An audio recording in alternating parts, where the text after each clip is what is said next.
Hi, this is Zak Mir, editor of Spreadbet Magazine, with a look at some bulletin board hero stocks amongst private investors on Monday, June the 16th.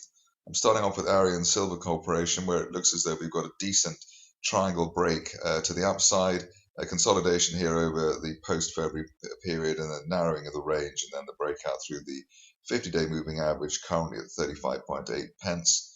That feature is the end-of-day close stop loss on the bull argument, and we'll be hoping for further progress towards the top of a rising January price channel at 60 pence plus over the next 4 to 6 weeks. The stop loss is, as you can work out, is sort of 4 to 5 pence, and the target here 20 pence plus if everything goes according to plan. Obviously, that target towards 60 pence is also the former February March resistance area, and also resistance in September as well. So it sort of adds up on a charting basis as well.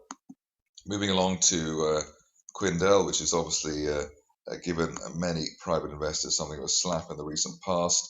The inability to get to the main market last week is obviously the latest catalyst for the downside break.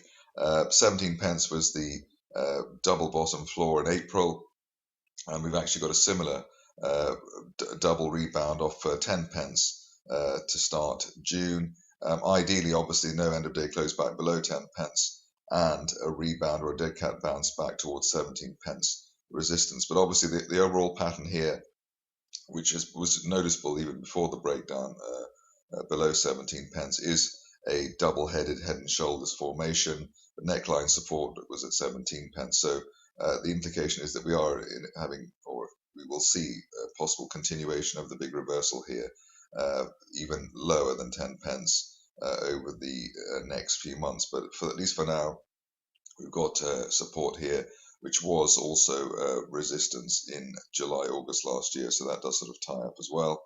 And the shares are currently very oversold with an RSI at 21. So it looks as though an intermediate recovery here, even if Quindell then breaks to even further new lower ground.